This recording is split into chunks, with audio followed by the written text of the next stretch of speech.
He was written as a deep-dyed, snarling villain, and he bored the out of me, because there is no longevity in deep-dyed, snarling villainy. And already I started to plan what I was going to do about that. Irwin not only allowed me to do that, but one day said, "Do more." And I did. And the rest, as we say, is history.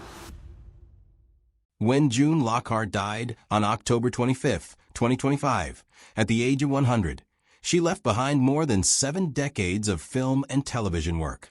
She left behind the last living link to a show that fans think they already understand completely. Most people who grew up watching Lost in Space believe they know the story. A family gets lost in space, a scheming stowaway causes trouble, a robot waves its arms and warns of danger. What most fans never figured out is how much of that show was never supposed to exist in the form we remember it, and how the people who lived through making it carried the real story, quietly, for 60 years.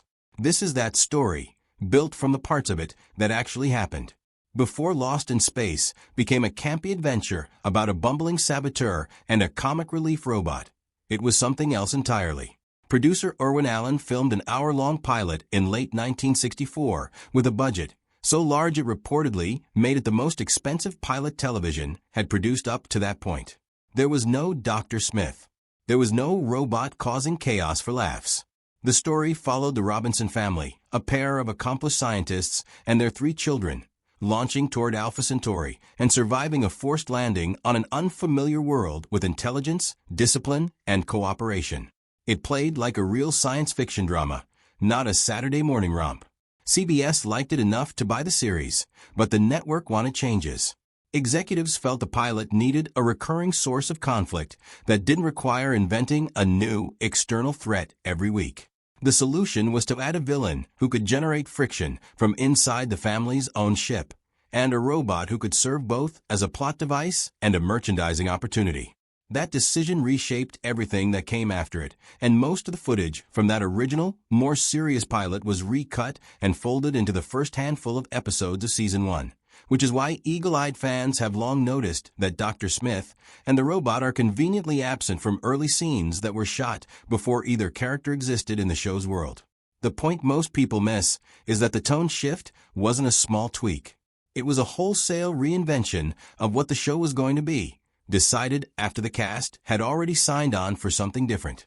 Jonathan Harris did not start out as the actor audiences remember. Long before he became Dr. Zachary Smith, he was born to Russian immigrant parents in New York and grew up in modest circumstances, eventually changing his surname and building an acting career almost entirely through force of will and reinvention. By the time Lost in Space came along, he already had a substantial resume in theater and television, and he read the character of Dr. Smith the way it was originally written. A genuinely dangerous saboteur, present mainly to set the plot in motion, and then disappear from the story within the first several episodes. Harris made a calculated decision. Rather than play a disposable villain, he began shaping the character during production, working with the writers and producers to steer Smith away from cold menace and toward cowardly comic relief. The insults he hurled at the robot, the alliterative, theatrical put-downs that became one of the show's signatures, grew out of this ongoing reworking of the role rather than existing fully formed in the original scripts. Whatever the exact process looked like day to day, the outcome is well documented. Audience response to Smith grew so strong that producers had little choice but to lean into it, and Harris ended up negotiating a special billing credit that set him apart from the rest of the cast for the show's entire run. Irwin Allen later acknowledged, in interviews given over the years, that the character's comedic direction came largely from Harris himself rather than from the original writing plan. It's a rare admission in an industry that doesn't often credit actors with reshaping their own material, and it says something about how thoroughly Harris changed the show simply by refusing to disappear from it early. Guy Williams arrived on Lost in Space as an established star, having spent years playing Zorro for Disney and building a large, devoted following. He was cast as John Robinson, the family's commander, and the character the show was originally built around. What happened over the course of 3 seasons is one of the more quietly painful stories in the show's history. As Dr. Smith's popularity grew, Williams's screen time shrank. Storylines shifted towards Smith, the robot, and young Will Robinson, and Williams increasingly found himself present in an episode without being central to it. Cast members who worked alongside him have spoken over the years about how difficult this was for him, and even Harris, whose own storyline expansion was a direct cause of the shift, acknowledged in later interviews that Williams had been brought on as the show's lead and ended up with far less to do than that role should have guaranteed. It's an uncomfortable but honest piece of the show's history. The man hired to be the emotional and narrative center of Lost in Space spent much of its run standing at the edges of his own series. After the show ended, Williams found that Hollywood had largely moved on from him.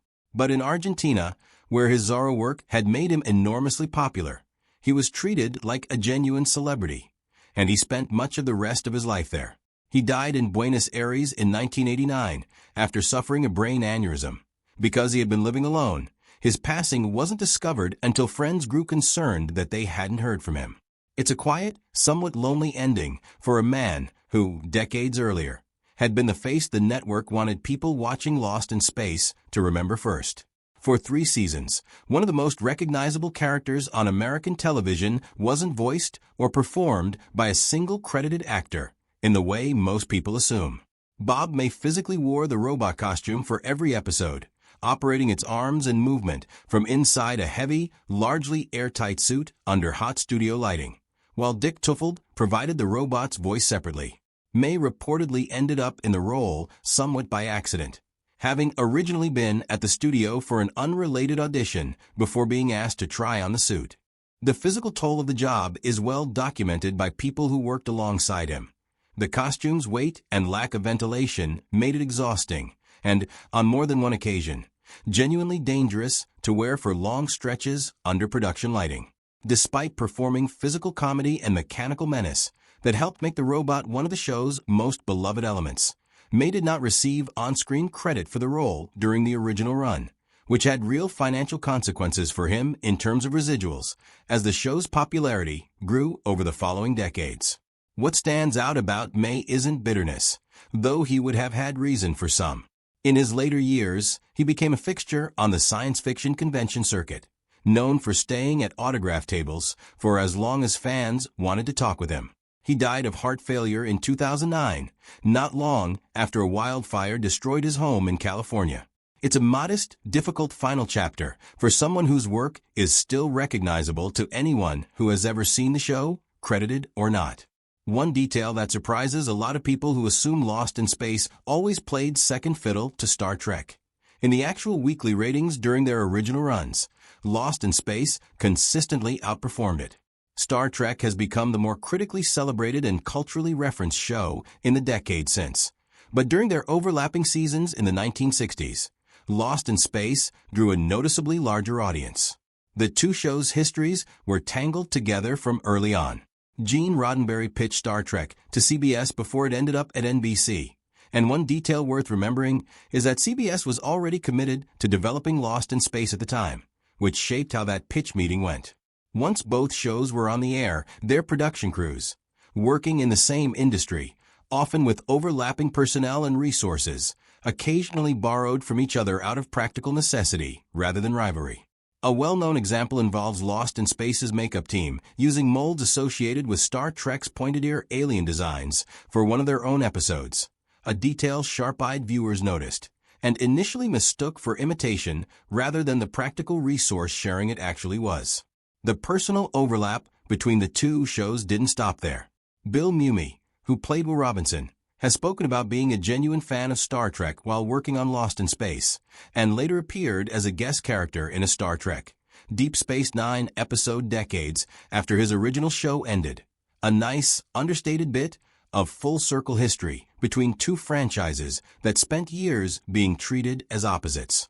Angela Cartwright and Bill Mumy grew up together on the Lost in Space set, going through adolescence side by side while filming, attending the studio school together, and building the kind of bond that child actors on long-running shows sometimes do.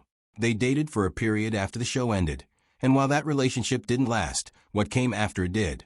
For decades, the two remained close, collaborating on projects together and continuing to appear at conventions and reunions well into their 70s.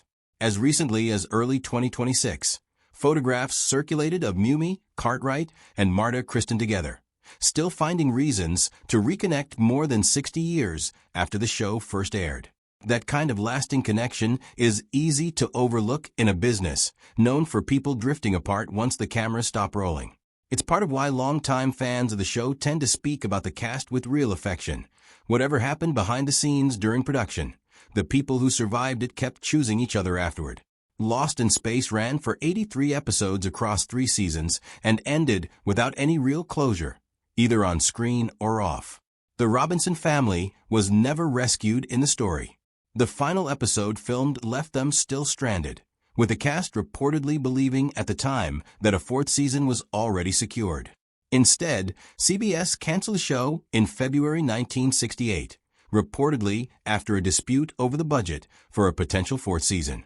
Cast members have described learning about the cancellation in strikingly impersonal ways, through the newspaper, through a phone call from an agent, rather than any direct communication from the network they had worked for.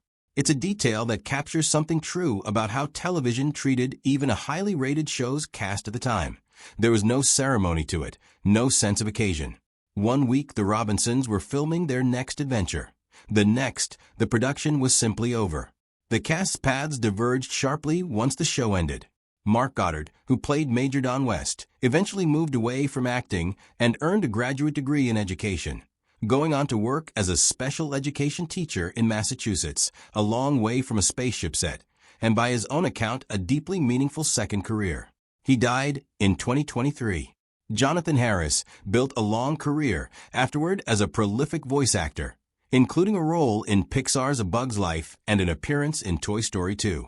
He remained protective of how the character he'd shaped for 3 years was treated, reportedly turning down a minor cameo role in the 1998 Lost in Space film because he felt it undersold what the character meant to him. He died in 2002.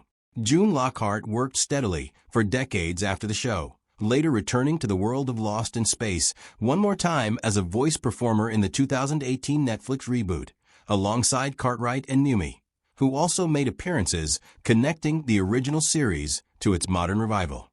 She lived to 100, passing away in October 2025. Having watched the show, she helped originate Get Cancelled, revived, mocked, celebrated, and eventually preserved for a new generation of viewers. Of the original Robinson children, Bill Mumi, Angela Cartwright, and Marta Kristen are still alive today, and they remain visibly connected, still appearing together at conventions, still willing to tell stories about a production that shaped so much of their early lives. Part of why Lost in Space looked as expensive as it did on screen is that, for its era, it genuinely was. The interior of the Jupiter 2 was reportedly one of the costliest standing sets built for American television up to that point, and by some accounts it cost more to construct than the bridge set used on Star Trek. Irwin Allen had a reputation for pushing budgets in service of spectacle, and the ship's interior, with its layered control panels, its observation windows, and its sense of genuine scale, was built to make audiences believe they were looking at real hardware rather than a soundstage. That investment in physical production is easy to forget once people focus on the show's reputation for campy monsters and rubber-suited aliens. But the series' early identity, before the tone shifted so heavily toward comedy, leaned on that sense of visual credibility. The Jupiter 2 needed to look like something a family could actually survive inside, because for the first stretch of the show's run, survival was still meant to be the point. There's another detail from the show's origins that has aged into something remarkable. The theme music was composed by a young musician in his early 20s who was, at the time, simply one of many working composers in the television industry. That composer was John Williams, years before he would go on to write some of the most recognizable film scores in history for franchises like Star Wars, Jaws, and Indiana Jones. Listening back to the Lost in Space theme now, it's possible to hear the beginnings of the sweeping, adventurous style that would later define blockbuster filmmaking for decades. If there's one episode that sums up how far Lost in Space had drifted from its original serious premise by its 3rd season, it's the one commonly remembered as the Great Vegetable Rebellion, in which Dr. Smith is put on trial by a sentient plant creature and ultimately transformed into a stalk of celery, while a man in a full-body carrot costume serves as the episode's antagonist. It's frequently cited, including by members of the cast themselves over the years, as one of the clearest signs that the show's writing had moved a long way from the grounded survival drama Irwin Allen had originally set out to make. And yet, the episode has an odd afterlife. When outlets have published retrospective rankings of great television episodes over the years, this one has occasionally shown up on lists alongside far more critically respected science fiction hours from the same era. A reminder that television audiences don't always rank things the way critics expect. Whatever one thinks of a man in a carrot suit, the episode has become a kind of shorthand among longtime fans for the show's willingness to go fully into camp rather than half-measure its way there, for better or worse. Of the 3 Robinson children still alive today, Marta Kristen's public profile has stayed the smallest, and that seems to be by choice rather than circumstance. She played the eldest daughter, Judy Robinson, and unlike Mumi and Cartwright, she hasn't built an ongoing media or convention presence around the role in quite the same visible way, though she has continued to work in the industry over the decades, including voice work in more recent years. What's notable is that despite keeping a lower profile than her former castmates, she has still shown up at reunions and been photographed alongside Mumi and Cartwright as recently as 2026. Suggesting that whatever bond formed among the Robinson children during those 3 seasons of filming has held up even for the member of the group who talks about it least publicly. It's a small, easy detail to overlook, but it fits the larger pattern. The surviving cast keeps finding its way back together, whether or not any individual member seeks out the spotlight to do it. While Bob May wore the robot costume, the voice audiences actually heard belonged to Dick Tufeld, a veteran radio and television announcer who had also narrated the opening of every episode. Tufeld's voice work gave the robot its personality just as much as May's physical performance did, and the 2 men were, in a real sense, playing a single character without ever sharing the same physical space in front of the camera during a scene. Tufeld continued voicing the robot decades later for the 1998 feature film adaptation, giving the character continuity across more than 30 years and multiple formats. He died in 2012, having spent much of his life as the voice most associated with a machine he never had to wear. By the time a big-budget Lost in Space feature film reached theaters in 1998, the original cast's relationship with the property had grown complicated. The film brought in a new generation of actors to play the Robinson family, and while some members of the original cast were invited to make small appearances, not everyone felt the new production honored what they had built decades earlier. Jonathan Harris, as noted earlier, turned down a minor cameo he felt was beneath the character he'd spent 3 years developing. It's a small dispute in the grand scheme of Hollywood history, but it captures something real. The actors who originated these roles still felt a sense of ownership over them long after the cameras had stopped rolling on the original series. When Netflix revived Lost in Space as a new series running from 2018 to 2021, the production made a point of weaving the original cast into the new story rather than ignoring them. June Lockhart appeared in a recurring voice role. Angela Cartwright and Bill Mumi both took on small parts across the show's seasons, giving longtime fans brief, deliberate connections between the 2 versions of the Robinson family separated by more than 50 years. It's a rare example of a modern reboot actively trying to honor the people who originated a franchise rather than simply borrowing its name for a new audience. And by most accounts, the surviving original cast members appreciated the gesture, even if the shows themselves told very different stories. None of this changes what audiences loved about the show: the strange planets, the family holding together against impossible odds, a villain who somehow became lovable, a robot with more personality than most human characters on television at the time. But knowing the real history behind it adds something. It's the story of a serious science fiction drama that got turned into something else entirely by network notes. It's the story of an actor who quietly rewrote his own role into the heart of the series. It's the story of a leading man who watched his own show move past him, and a stunt performer who nearly suffocated inside a costume that made children across the country smile.